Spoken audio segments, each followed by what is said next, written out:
السلام عليكم ورحمة الله وبركاته. إن الحمد لله نستعينه ونستغفره ونؤمن به ونتوكل عليه ونعوذ به من شرور أنفسنا ومن سيئات أعمالنا من يهده الله فلا مضل له ومن يضلله فلا هادي له. أشهد أن لا إله إلا الله وحده لا شريك له وأشهد أن محمدا عبده ورسوله. اللهم صل على سيدنا محمد وعلى آل سيدنا محمد وعلى أصحاب سيدنا محمد والتابعين أجمعين. أما بعد. Hadirin yang dimuliakan Allah Subhanahu wa taala, perkara yang paling penting adalah bagaimana kita mendapat ridha Allah di dunia ini dan kita mendapat ridha Allah di akhirat. Ridhonya Allah di dunia ini ditempatkan oleh Allah di dalam mengikuti baginda Nabi kita Muhammad sallallahu alaihi wasallam, mengamalkan agamanya, mengamalkan sunnah-sunnahnya, mencintai ahli agamanya, mencintai amalan-amalannya baginda Nabi, sunnah-sunnah baginda Nabi, dan mencintai orang-orang yang mencintai agama, yang mencintai sunnah, yang mencintai Allah Subhanahu wa ta'ala. Maka hadirin yang dimuliakan, kalau kita ingin mendapatkan ridha Allah, mestinya kita ini harus tahu lebih dahulu mengenai urusan agama. Apa yang diwajibkan kepada kita daripada agama ini? Pertama kali yang diwajibkan kepada kita adalah iman. Pengakuan la ilaha illallah Muhammadur Rasulullah, bahwa sesungguhnya tidak ada Tuhan yang berhak disembah kecuali Allah, dan baginda Nabi kita Muhammad sallallahu alaihi wasallam adalah utusan Allah.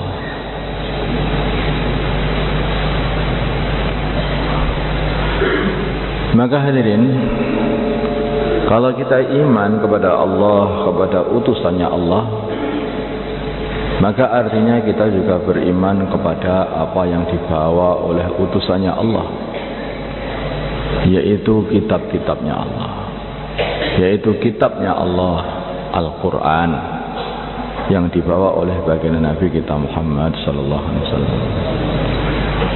Isi di dalam Al-Quran ini menyebutkan mengenai para anbiya, para rasul, dan menyebutkan mengenai kitab-kitab sebelum Al-Quran. Kitab Taurat, kitab Zabur, kitab Injil, kitab-kitab yang diturunkan kepada para anbiya sebelum kita.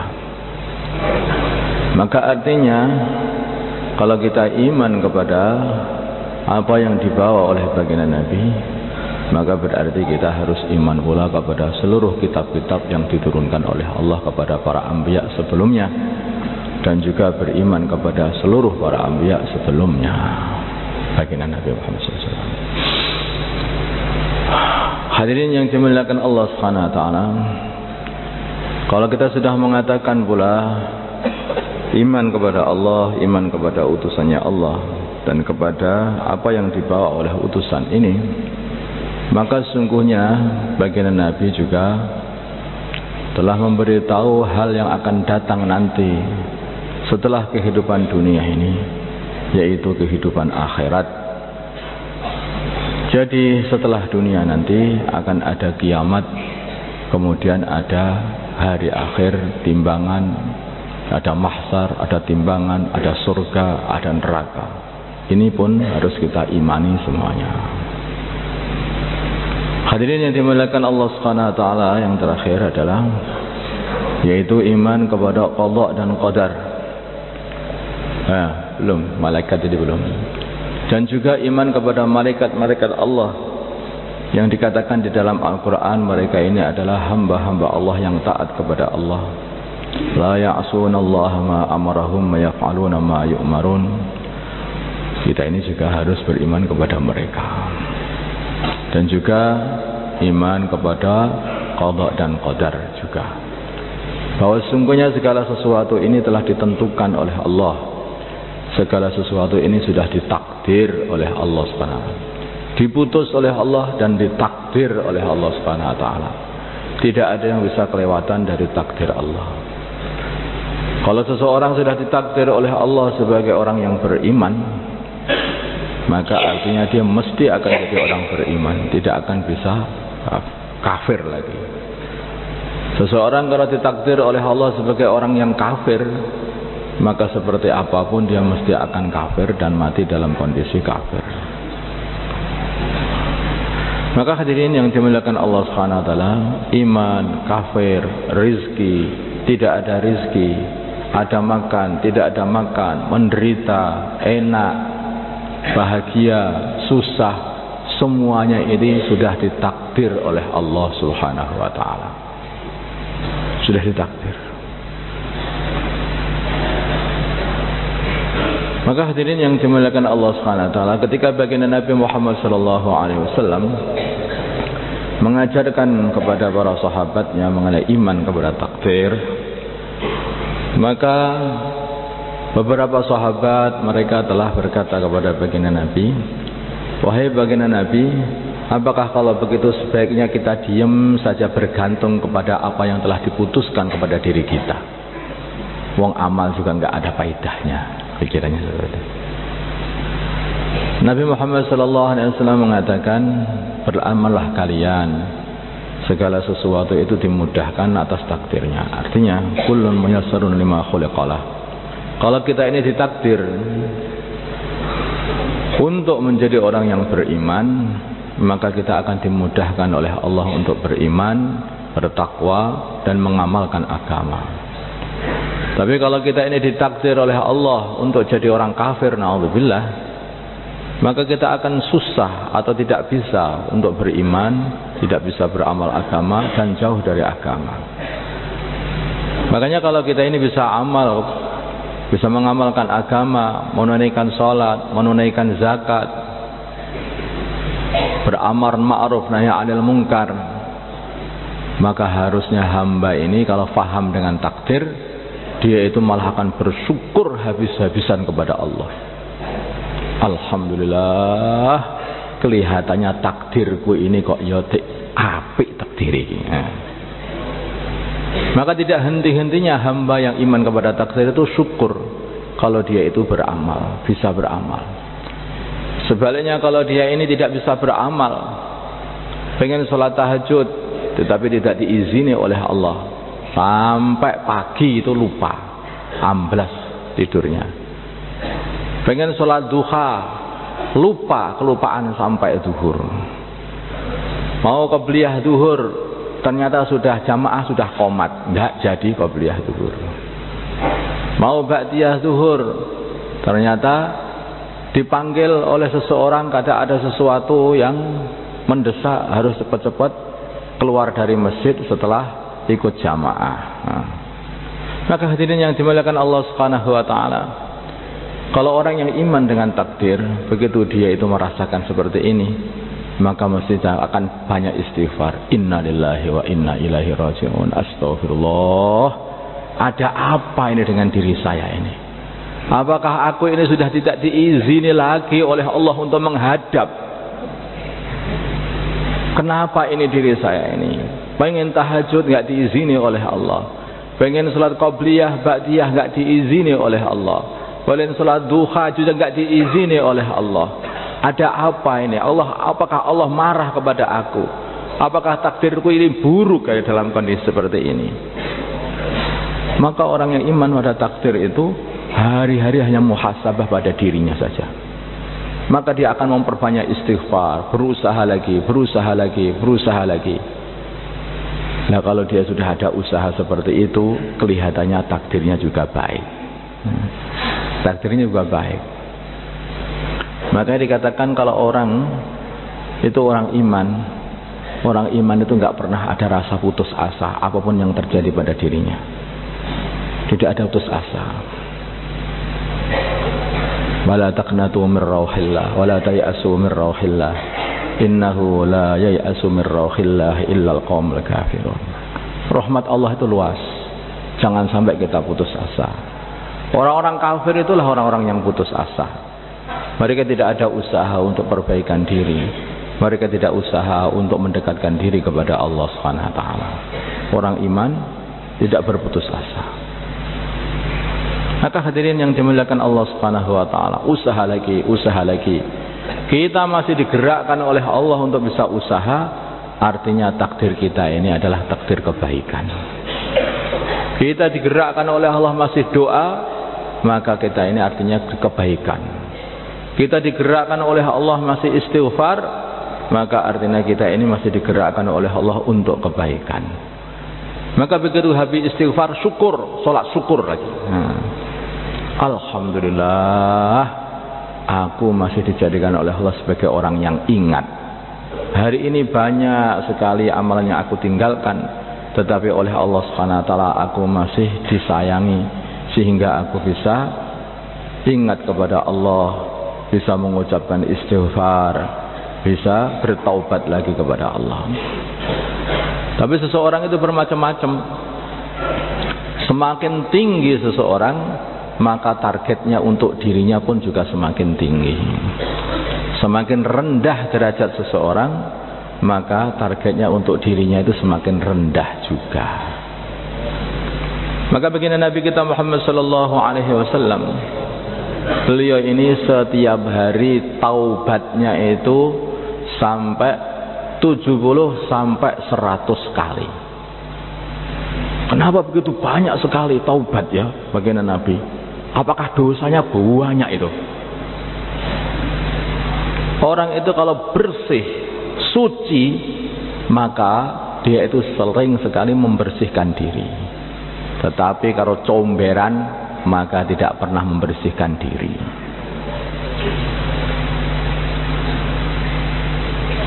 Namanya perceraian, maka perceraian tidak akan bisa membersihkan diri. Tidak ada orang katakan cerainya bersih sekali ya cerainya. Tidak ada. Tapi kalau ini sudah orang itu bersih dan suci, maka selalu membersihkan diri. Walaupun tidak kotor, selalu dibersihkan. Kayak masjid ini. Walaupun masjid ini tidak kotor, maka selalu ada yang nyapu, ada yang ngepel, ada yang nyapu, terus dipel, disapu, dipel, disapu terus. Karena ini adalah tempat yang suci. Sebaliknya jalan di sawah, adakah orang yang ngepel ya, dan menyapu jalan di sawah sana? Galengan-galengan dipel dan dicuci? Gak ada, Pak. Karena itu tempat beletokan. Maka balengan akan heran ketika melihat masjid. Kenapa itu? Masjid itu. Kamu ini wahai masjid, kok selalu saja membersihkan diri. Dipel, dicuci, dipel lagi, disapu. Ini loh aku bersih, nggak pernah dipel, nggak pernah dilakukan. Saking kotornya kamu itu nggak perlu dipel, nggak disapu, mang. Tapi saking bersihnya masjid ini mesti harus dipel dan disapu. Maka itulah baginda Nabi Muhammad SAW membersihkan diri, bertaubat setiap hari walaupun tidak ada kotoran dosanya. Maka taubatnya adalah 70 sampai 100 kali setiap harinya. Ini baginda Nabi Muhammad SAW. Semakin tinggi seseorang derajatnya, maka semakin banyak istighfarnya. Semakin banyak istighfarnya. Dari mana ini semuanya ini? Ya, semuanya ini sebetulnya dari kefahaman seseorang pada dirinya sendiri. Siapa dirinya dan siapa Tuhannya. Dari kecintaan seseorang kepada dirinya dan kecintaan seseorang kepada sayangnya seseorang kepada dirinya dan cintanya seseorang kepada Tuhannya. Kalau dia sayang kepada dirinya biar disayangi oleh Allah, biar dicintai oleh Allah, tentu saja dia akan istighfar. Karena Allah itu jamil, yuhibbul jamal. Allah ini indah dan Allah mencintai yang indah-indah. Kalau kita bersih begitu, maka Allah tambah cinta. Tambah bersih, tambah cinta. Tambah bersih, tambah cinta. Kita diperintahkan oleh Allah Subhanahu wa taala untuk salat 5 waktu. Untuk apa salat 5 waktu? Salat 5 waktu itu untuk mencuci dosa-dosa kita 5 kali sehari. Maka baginda Nabi kita Muhammad sallallahu alaihi wasallam, beliau menggambarkan salat 5 waktu ini sebagai kali yang mengalir di depan pintu rumah seseorang. Yang orang ini mandi selalu 5 kali sehari. Maka beliau mengatakan, apakah masih tertinggal kotoran pada tubuh dia kalau dia berbuat seperti itu setiap hari? Berkata sahabat-sahabatnya mengatakan, tentu saja tidak ya Rasulullah. Bersih, betul-betul bersih. Itulah gambarannya sholat. Kalau kita ini sholat 5 kali sehari sungguh-sungguh dan diterima oleh Allah, maka berarti artinya kita membersihkan, membasuh, mensucikan, memandikan diri kita dari seluruh dosa 5 kali sehari. Sudah tidak ada dosa lagi yang nempel pada diri kita. Ini seharusnya seperti itu kalau sholatnya diterima oleh Allah. Hadirin yang dimuliakan Allah Subhanahu wa taala. Tetapi orang-orang yang pengen lebih bersih lagi, maka mereka menambahi lagi dengan salat-salat sunnah, salat qabliyah, ba'diyah, isyraq, duha, awabin, salat tahajud, salat witir tidak pernah ditinggalkan. Semua salat-salat dikerjakan. Ditambahi zikir-zikir lagi, ditambahi istighfar, ditambahi baca salawat, ditambah terus, tidak ada habis-habisnya. Kenapa ini tidak ada habis-habisnya? Karena cintanya Allah juga tidak ada habis-habisnya. Semakin kita mendekat kepada Allah, mensucikan diri kita, semakin cinta pula Allah Subhanahu wa taala kepada diri kita. Bagaimana senangnya Allah Subhanahu wa taala, cintanya Allah ketika mendengar hambanya yang bertaubat, membersihkan diri. Maka digambarkan oleh baginda Nabi seperti seseorang yang dia bepergian dengan membawa kendaraannya di tengah padang pasir. Kemudian dia turun singgah di suatu tempat, tinggal tidur kendaraannya itu hilang beserta seluruh perbekalan makanan minumnya di tengah padang pasir. Maka hadirin yang dimuliakan Allah Subhanahu wa taala, orang ini betul-betul sudah putus asa. Mau kemana lagi aku ini? Berjalan mati, tidur tetap tidur di sini, istirahat di sini juga mati. Udah putus asa habis-habisan. Saking susahnya, maka dia pun ditinggal tidur nunggu kematiannya. Dah, di sini saja. Tak tidur sak matiku. Begitu bangun tidur, ternyata kendaraannya datang dan seluruh perbekalannya masih utuh semuanya di kendaraan itu. Begitu senangnya hatinya, maka dia berkata saking senangnya, ya Allah, memang betul Engkau memang hambaku dan aku adalah Tuhanmu, katanya. Kebalik ngomongnya saking senengnya. Allah dikatakan lebih bahagia, lebih senang melebihi seorang hamba yang dia ini bahagia menemukan kendaraannya seperti itu. Ketika Allah mendengarkan taubatnya hambanya yang mau bertaubat. Itulah maka baginda Nabi kita Muhammad sallallahu alaihi wasallam itu senengane taubat. Dikarenakan pengen disenengi karo Gusti Allah. Pengen disenangi sama Allah, senangannya taubat. Maka hadirin yang dimuliakan Allah Subhanahu wa taala, semua para anbiya kesukaannya taubat. Bagaimana Nabi Adam alaihi salatu wassalam, ketika beliau datang ke dunia ini, amalan pertamanya yang diberikan oleh Allah kepada Nabi Adam adalah amalan taubat. Rabbana zalamna أنفسنا وإن لم تغفر لنا وترحمنا لنكونن من الخاسرين. Amalan pertama manusia di dunia ini adalah amalan taubat. Amalannya Nabi Adam. Biar apa? Ben disuwenengi Gusti Allah. Baru saja Nabi Adam ini diusir dari surga oleh Allah. Maka tidak bisa untuk menyenangkan Allah melebihi kalau seorang hamba itu bertaubat, minta ampun kepada Allah, minta ampun kepada Allah. Maka akhirnya Nabi Adam disenangi sama Gusti Allah dan dipilih oleh Allah dan dijadikan utusannya Allah SWT di dunia ini. Dipilih oleh Allah.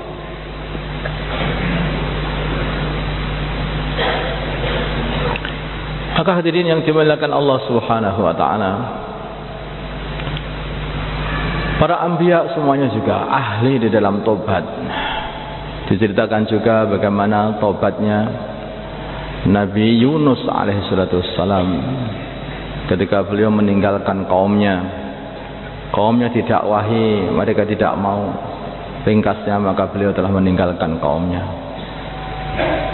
Maka Allah Subhanahu wa taala peringatkan Nabi Yunus, sehingga ketika beliau naik kapal, maka kapal ini oleng, diundi, maka selalu undian yang keluar itu namanya Nabi Yunus alaihissalam.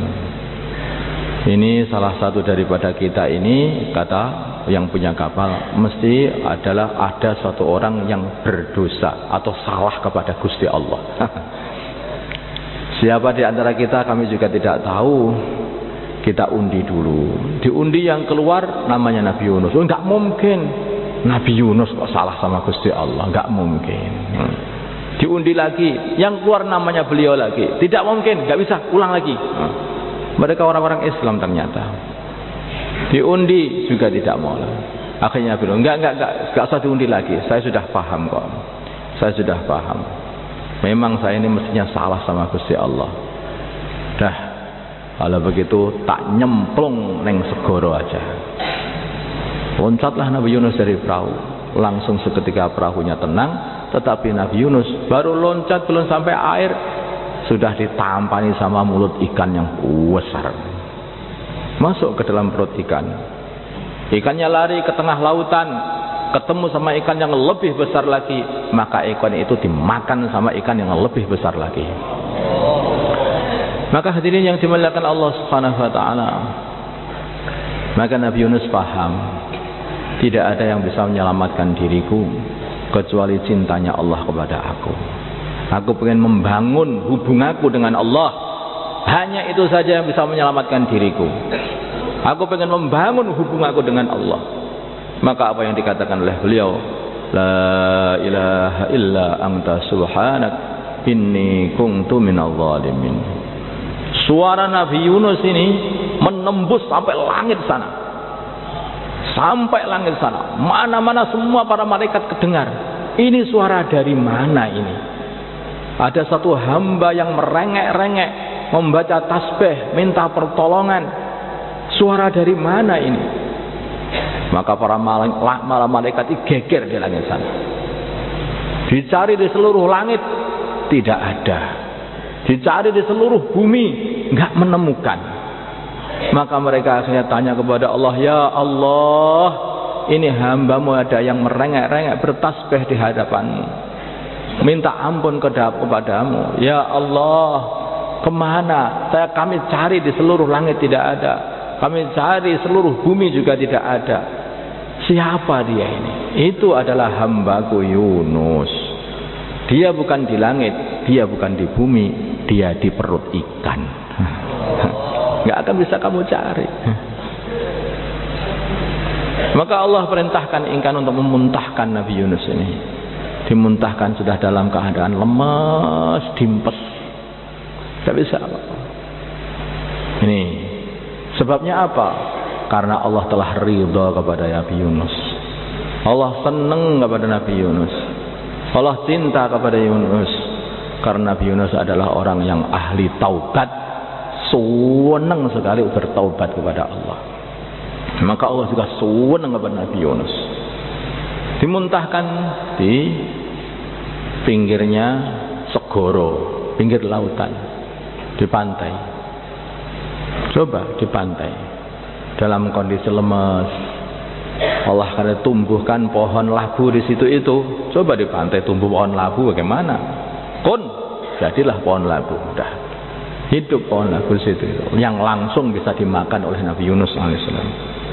Tidak ada minuman, Allah datangkan kambing hutan untuk datang kepada Nabi Yunus, memberi minuman susu kepada Nabi Yunus alaihissalam. Maka suatu hari ketika tubuh beliau sudah mulai kuat, sudah makan bergizi, minum bergizi, maka pohon labunya itu mati. Nabi Yunus susah sekali kepada pohon labu yang mati, yang telah memberi makan kepada Nabi Yunus ini. Maka ditegur oleh Allah, wahai Yunus, kenapa engkau susah? Ya Allah, pohon labu yang hari-hari memberi makan aku ini telah mati. Aku susah, ini temanku, berhari-hari, bulan-bulan di sini, dia selalu nemeni aku, selalu memberi makan aku. Maka hadirin, Allah katakan, wahai Yunus, ini pohon mati, kamu merasa susah, kasihan. Kenapa kamu tinggalkan kaummu supaya aku siksa kamu, kok nggak kasihan katanya. Kamu tinggalkan kaummu supaya aku menyiksanya, kamu nggak kasihan? Oh, tambah nangis habis-habisan Nabi Yunus akhirnya. Hadirin, tidak lama kemudian datanglah seseorang dari kampungnya Nabi Yunus. Maka orang ditanya, dari mana kamu? Kami dari kampung Ninawa. Oh, itu kampungku. Bagaimana orang sana? Semua masih nggak apa-apa, baik-baik saja. Loh, apa mereka tidak mati semua? Enggak. Enggak disiksa sama Allah? Enggak. Loh, ada apa ini? Mereka mencari orang namanya Yunus. Mereka betul-betul mencari, pengen sekali mendapat bimbingannya seseorang namanya Yunus. Loh, itu aku. Loh, iya dah. Nah, akhirnya pulanglah Nabi Yunus. Bersuka cita satu kaumnya, lebih dari 100.000 manusia. Mereka ini mencari-cari Nabi Yunus. Mereka sudah masuk Islam semuanya. Coba, kalau orang ini sudah dicintai oleh Allah, apa saja kebutuhannya, apa saja hajatnya, itu diberikan oleh Allah SWT. Hajatnya Nabi Yunus bukanlah hanya bukan makanan, minuman, harta, bukan. Hajat utamanya Nabi Yunus adalah berimannya kaumnya. Begitu Nabi Yunus telah istighfar, bertaubat di hadapan Allah Subhanahu wa taala, inni kuntu minadh dhalimin. Maka hadirin yang dimuliakan Allah Subhanahu wa taala, seluruh hajatnya Nabi Yunus diberikan oleh Allah Subhanahu wa taala kepadanya. Datang ke kampung, beliau disambut, semua kaumnya sudah masuk Islam. Maka kalau kita ini berjuang di kampung, orang-orang nggak mau diajak sholat, susah diajak sholat, diajak beribadah, susah. Kita berjuang, jangan salahkan orang lain. Kemungkinan hubungan kita dengan Allah ini masih belum baik. Kurang istighfar, kurang banyak taubat. Bagaimana Nabi kita Muhammad SAW terakhir kali ini, beliau ini turun ayat kepada beliau, yaitu ayat wal asri innal insana lafi husr. Bukan ayat idza jaa nasrullahi wal fath wa ra'aitan nas yadkhuluna fi dinillahi afwaja fasabbih bihamdi rabbika wastaghfir innahu kana tawwaba. Amalan bagi Nabi adalah subhanallah, alhamdulillah, astaghfirullah wa atubu ilaih. Amalan taubat, baca tasbih dan taubat. Amalan baginda Nabi. Akhirnya apa? Baginda Nabi dicintai oleh Allah dan dijadikan umatnya itu banyak sekali, sehingga akan menempati 2/3 surga nanti. Jadi kalau kita ini pengen punya umat yang banyak, justru amalannya itu adalah istighfar. Kalau kita pengen punya bolo, maka amalannya adalah istighfar, bertaubat kepada Allah. Bukan mencaci maki sana, mencaci maki sini, mencaci sana, sini. Kalau Allah sampai melihat kita dengan pandangan yang tidak baik, pandangan marah, maka akhirnya kita akan dilolosi semuanya oleh Allah Subhanahu wa taala. Wa idza tasabat ummati saqatat fi ainillah min ainillah. Bila mana umatku ini sudah saling caci mencaci, maka akan jatuh dari pandangan Allah Subhanahu wa taala.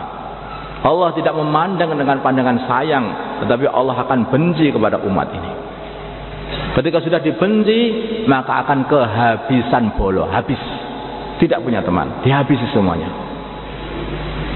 Maka hadirin yang dimuliakan Allah Subhanahu wa taala, coba kita lihat bagaimana keadaannya Fir'aun, pengikutnya yang begitu banyak sekali.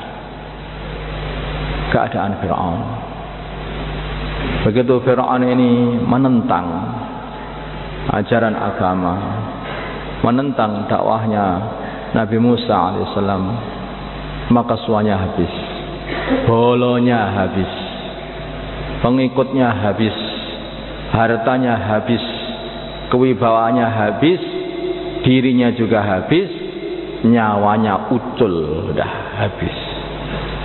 Sudah disayangi oleh Allah Subhanahu wa taala, tidak disayang oleh Allah.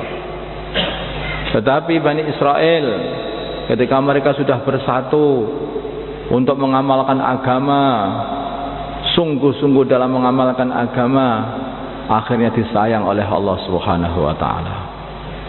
Semua harta-hartanya orang-orang Mesir, yaitu bolo-bolonya Fir'aun ini diwarisi oleh Bani Israel malahan.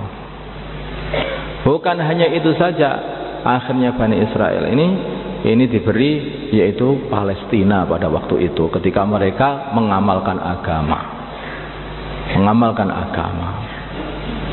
Maka hadirin yang dimuliakan Allah Subhanahu wa taala, tapi begitu mereka sudah meninggalkan agama, maka dibuat kocar kacir habis-habisan, hilang sampai dari Palestina. Maka cerita seperti ini harusnya diulang-ulang setiap hari. Kalau taat kepada Allah, maka juga akan dijaga oleh Allah. Tetapi kalau kita sudah tidak taat kepada Allah, maka dijadikan kita ini bercerai-berai habis-habisan, sudah tidak punya teman lagi. Maka hadirin yang dimuliakan Allah Subhanahu wa taala, dimulai dari apa tadi? Yaitu istighfar, biar dicintai Allah. Saling maafkan satu sama yang lain. Kita ini sudah banyak dosanya, dosa kepada Allah, dosa kepada sesama, dosa kepada makhluk-makhluk Allah juga. Maka hadirin banyak istighfar. Kemudian hadirin yang dimuliakan Allah Subhanahu wa taala, amalan-amalan ini semuanya mesti harus kita latih supaya amalan ini hanya karena Allah Subhanahu wa taala.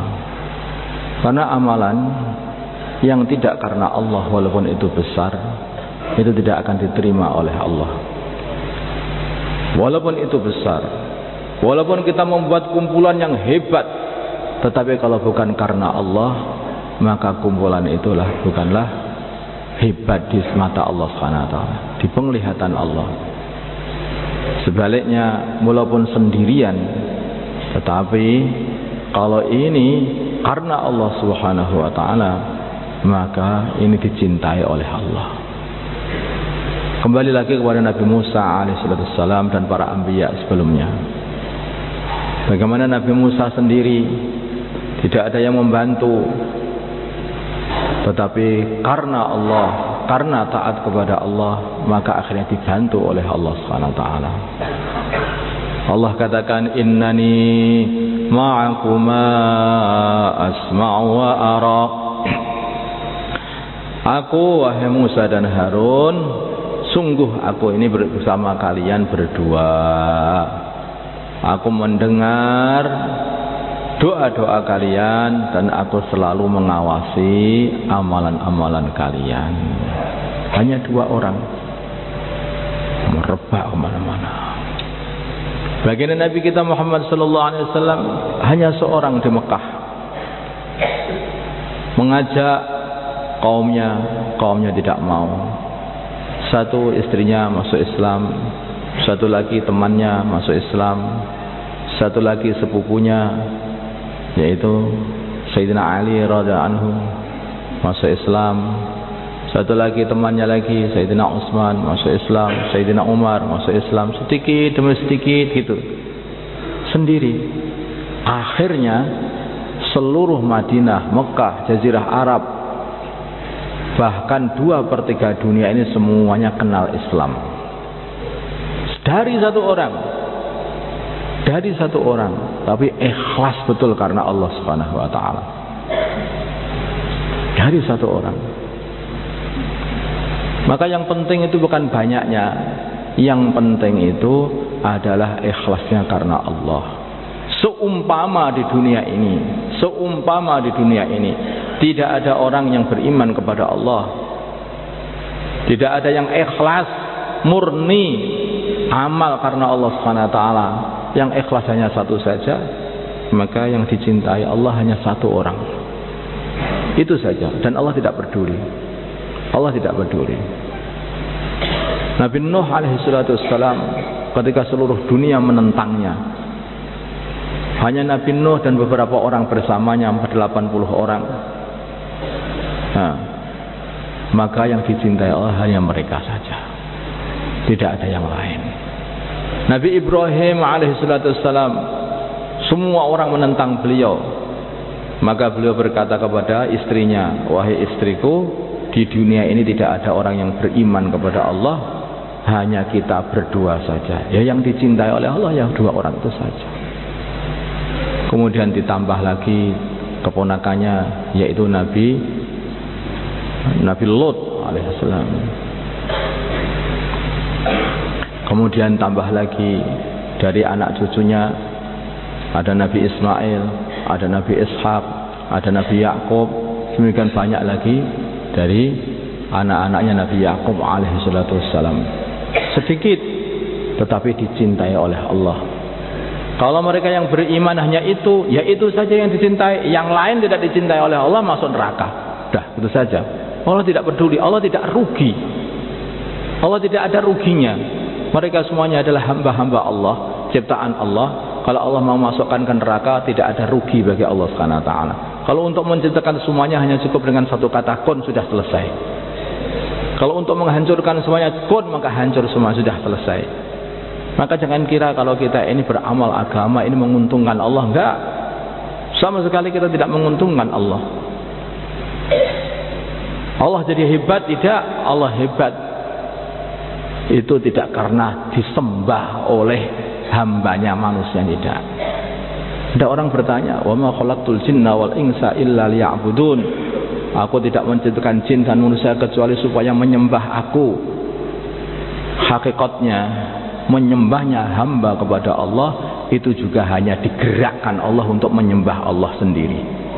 Allah menggerakkan hamba-hambanya sendiri untuk menyembah dirinya sendiri. Mana amalannya hamba? Tidak ada. Kalau Allah katakan, wahai hambaku, apa amalanmu? Aku sholat mulai dilahirkan sampai mati, ya Allah. Siapa yang menggerakkan kamu untuk sholat? Engkau ya Allah. Mana amalanmu? Enggak ada. Kalau sudah begitu, habis. Wahai hambaku, apa amalanmu? Aku mulai dilahirkan sampai mati sedekah terus, ya Allah. Siapa yang menggerakkan kamu untuk sedekah? Dan apa yang kamu punya? Siapa yang kamu sedekahkan? Kan? Yang menggerakkan aku adalah Engkau ya Allah.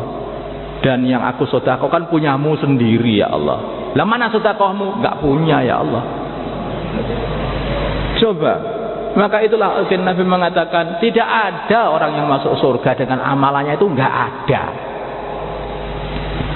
Hakikatnya enggak ada orang bisa amal terus masuk surga itu. Lah wong bagaimana bisa amal wong dia digerakkan oleh Allah. Wong guru wayang lho. Maka tidak ada hamba yang bisa nuntut Allah. Allah berbuat apapun hamba tidak bisa nuntut. Tapi saking sayangnya Allah kepada hamba, maka sampai dikatakan kepada baginda Nabi, apakah engkau pun tidak masuk surga dengan amalanmu? Baginda Nabi, aku pun tidak bisa masuk surga dengan amalanku, kecuali Allah subhanahu wa ta'ala meliputi diriku dengan rahmat dan maghfirahnya. Illa an ghamadani Allahu bi rahmatihi wa maghfiratih, kata baginda Nabi. Baginda Nabi pun, karena hakikatnya seperti itu, Pak. Gak ada orang masuk surga dengan amalannya, gak ada. Maka tidak ada yang bisa kita banggakan kecuali satu, hubungan dengan Allah. Hubungan dengan Allah. Kalau hubungan kita dengan Allah baik, Allah ridha kepada diri kita, wis sakni bonangine pokoke ya bejo. Tetapi kalau hubungan kita ini dengan Allah itu sudah buruk, sudah amal seperti apapun ya tetap cilaka. Hakikatnya seperti itu. So cilaka.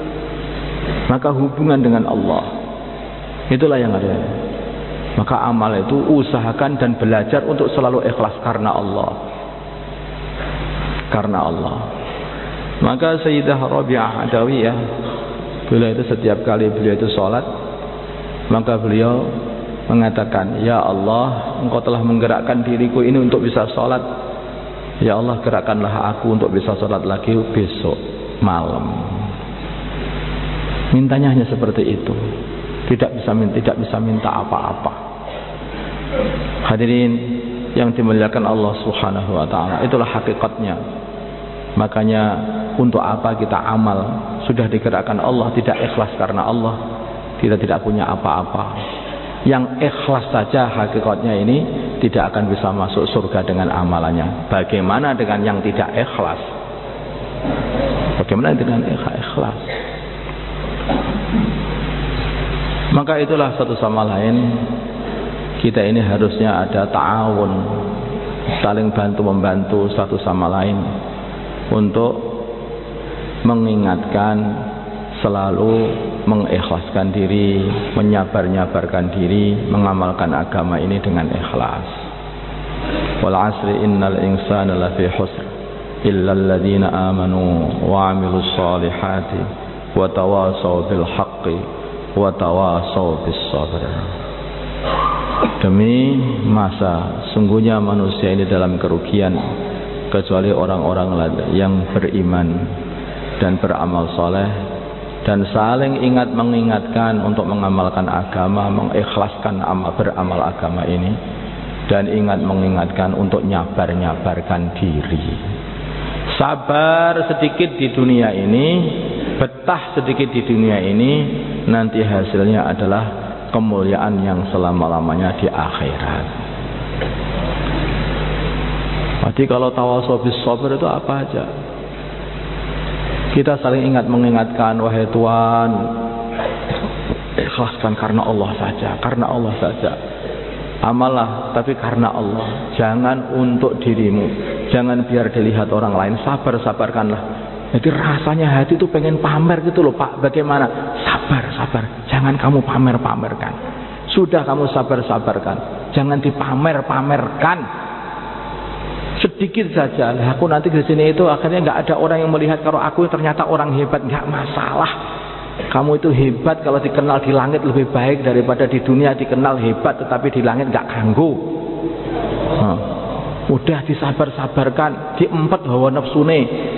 Sing pengen kubul, pengen jah, pengen jadi pimpinan, pengen wibawa, pengen apalagi, pengen pamer, pengen kondang, pengen suhroh, itu semua diempet semuanya. Itu nanti saja kalau pengen kamu biar kondang, biar tindak kehebatanmu kalau sudah di surga saja. Jangan di dunia ini, diempet semuanya. Ikhlaskanlah semua amalanmu. Sabar. Kalau kenikmatan dunia berupa pangkat, berupa kondang, berupa mata-mata manusia atau wajah-wajah manusia yang selalu melihat kamu, dieluk-elukan manusia, kenikmatan itu sudah kamu peroleh, nanti dikhawatirkan kamu di akhirat tidak memperoleh itu semuanya. Di dunia kamu sudah dipuji-puji, maka di akhirat kamu sudah tidak akan mendapat pujian. Di dunia kamu sudah dilihat oleh mata-mata manusia, maka di akhirat kamu tidak dilihat lagi oleh Allah. Di dunia kamu telah kumpulkan harta habis-habisan sehingga kondang dengan kekayaannya dihormati.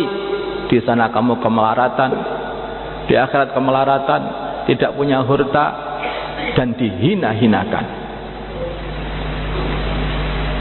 Maka kalau kita sudah ambil kenikmatan di dunia ini, dikhawatirkan kita tidak bisa mengambil kenikmatan di akhirat. Adhabtum thayyibatikum fi hayatikum dunya. Kalian sudah habiskan nikmat-nikmat di dunia, di akhirat sudah tidak dapat lagi. Maka hadirin yang dimuliakan Allah Subhanahu wa taala, ini urusan kenikmatan menjadi orang hebat, menjadi orang yang dipandang. Ada orang itu yang kenikmatannya sederhana saja, yaitu nikmat makan itu saja. Nikmat makan saja. Nikmat makan pun ini harus hati-hati. Dulu Sayyidina Umar radhiyallahu taala anhu, beliau itu makan-makan diundang sama temannya. Makanannya begitu banyak sekali. Banyak sekali makanannya. Maka temannya, ya Amirul Mukminin, alhamdulillah ini selamatan ini, syukur Gusti Allah. Nah, awake dhewe kita ini makan begitu banyak.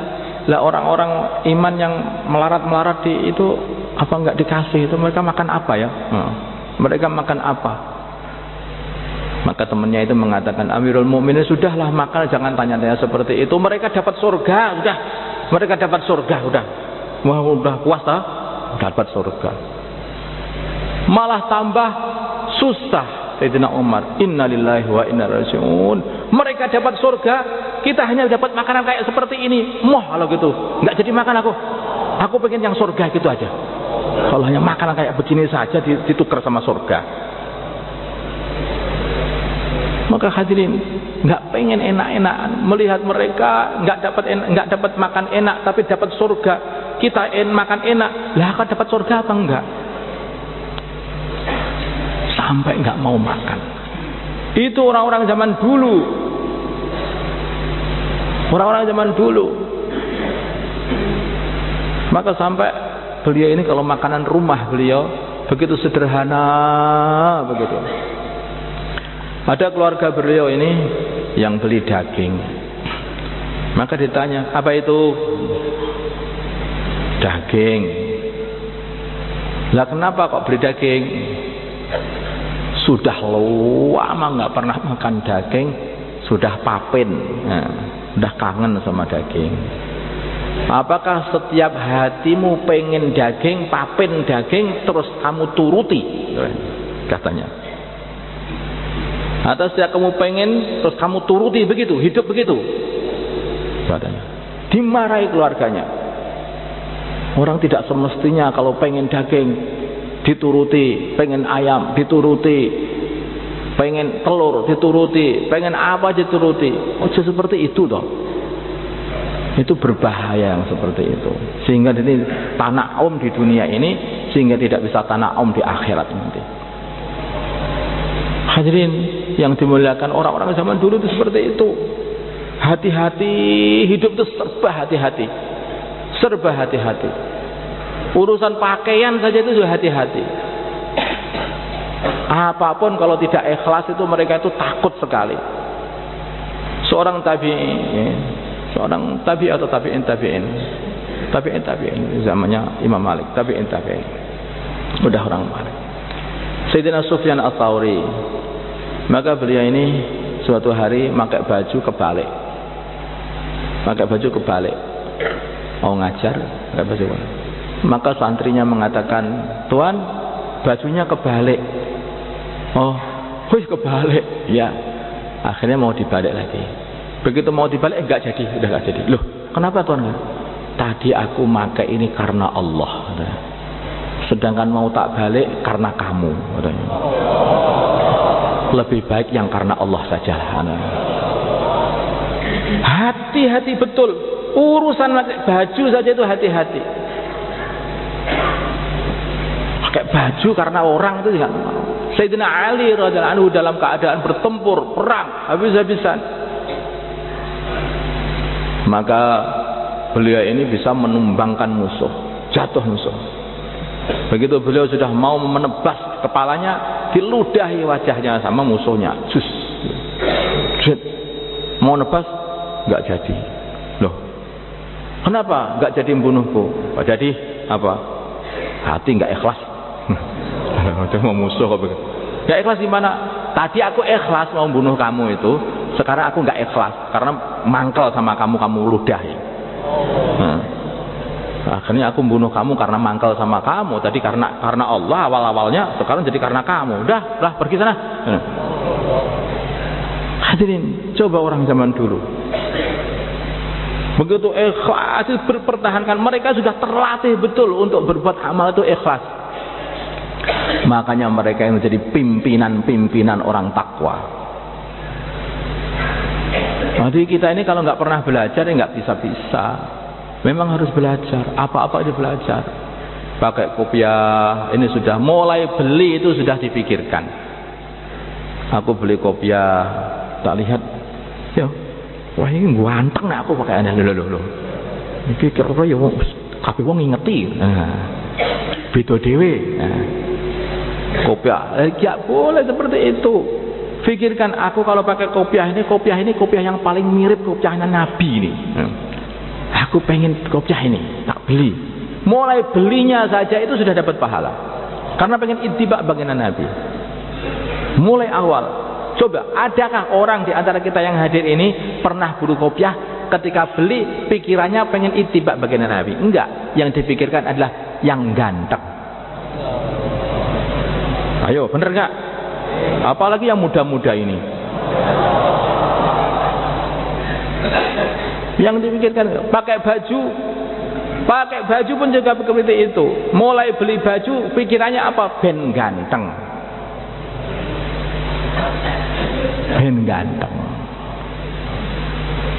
Ya Allah, coba alangkah jauhnya. Maka jangan kira kita ini sama dengan orang-orang zaman dulu. Enggak, kita ini enggak sama, jauh.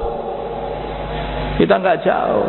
Apalagi yang cari harta jadi wong sugih. Kenapa kamu cari harta begitu banyak segini ini? Saya ini adalah titisannya Abdurrahman ibnu Auf. Innalillahi wa inna ilaihi raji'un.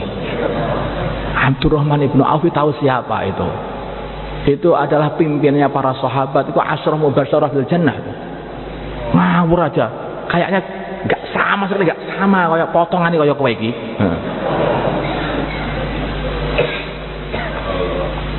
Sama sekali nggak sama.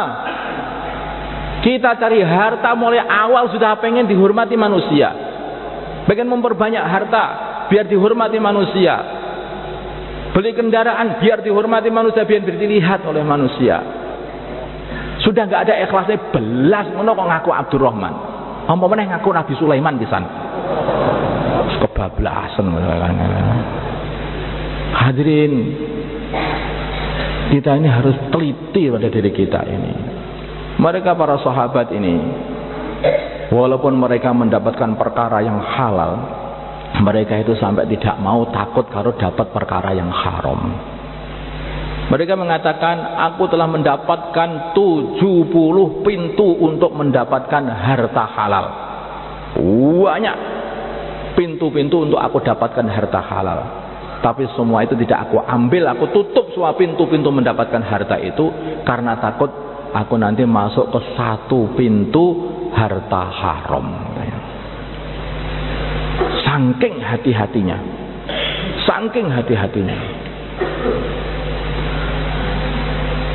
Makanya ini sekarang ini kalau orang amal mungkin tampaknya baik, banyak, tetapi yang orang ikhlas inilah, kita ini krisis orang ikhlas.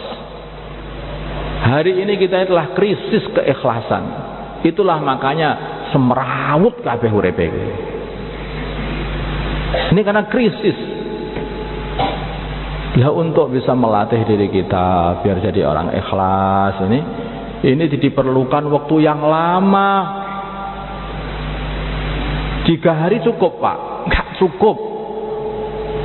Kalau 40 hari enggak cukup. 4 bulan, Pak, kalau begitu ya sudah 4 bulan.